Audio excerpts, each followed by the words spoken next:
الكونفدرالية الإفريقية للمرة الأولى في تاريخه وفي تاريخ كرة القدم المصرية. معي الآن كابتن أحمد أيوب مدرب عام الأهلي. كابتن أحمد ألف مبروك. الله يخليك يا أبو حميد، ألف مبروك، تحياتي ليك. المباراة يعني أحاطت بها ظروف وتحديات كبيرة، أبرزها كان النقص العددي، كيف تغلبتم عليه في هذه المباراة؟ يعني الحمد لله في البداية ببارك للنادي الأهلي واللعيبة والجهاز الفني. النتيجة النهارده نتيجة إيجابية بالنسبة لنا رغم الظروف الصعبة والتحديات اللي أنت بتقولها. جايين النهارده في السكور 17 لعيب منهم 3 حراس مرمى. يا دوب القايمة على قد المباراة بالظبط، ناقصين واحد كمان. ولكن تركيز اللعيبه وتوفيق ربنا سبحانه وتعالى كان معانا. الحمد لله كنا محضرين المباراه كويس، واعتقد ان احنا خلال المباراه وسير المباراه يعكس النادي الاهلي كان فيه التزام خططي من جانب اللعيبه. لكن اسمح لي كابتن ايوب، البدايه كانت بالنسبه للاهلي استحواذ اكبر، قوه، ضغط هجومي، ولكن بعد ذلك يعني بدا هناك حاله من الهدوء يعني بالنسبه لفريق الاهلي. لا يعني هي مباراه كره القدم 90 دقيقه وسيناريوهات مختلفه. احنا بغتنا فريق القطن بالضغط من بدايه المباراه، وكان في استحواذ للكوره زي ما قلت، وكان في فرصه حقيقيه كان ممكن وليد سليماني يسجل في بدايه المباراه. ولكن انت بتلعب مع فريق برضه كبير عنده باع كبير جدا من الخبرات الافريقيه في البطولات سواء الكونفدراليه او دوري الابطال، وعنده ثأر معاكم يعني. عنده ثأر من السنه اللي فاتت.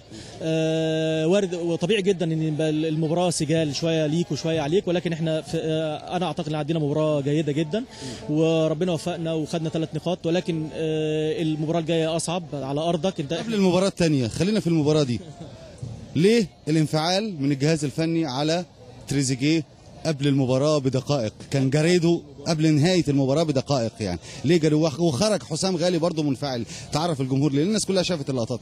لا يعني انت كسبان والمباراه بتخلص، وفي كور بتبقى مهمه جدا المفروض ما يبقاش فيها ريسك عند قريب من ال 18. يعني المفروض الريسك ده يبقى عند قريب من مرمى الخصم.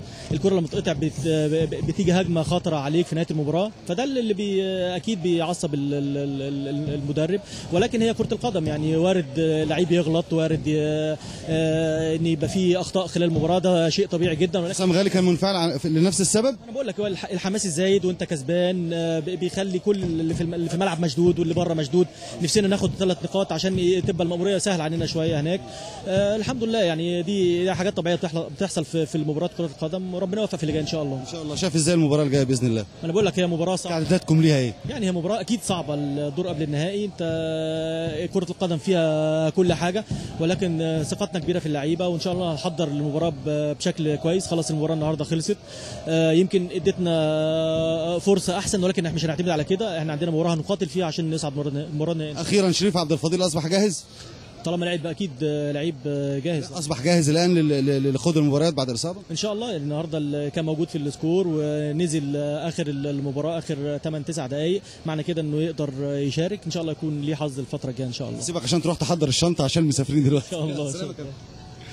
إذا زميلي أحمد، كانت هذه إطلالة مع كابتن أحمد أيوب المدرب العام لفريق الأهلي بعد فوز الأهلي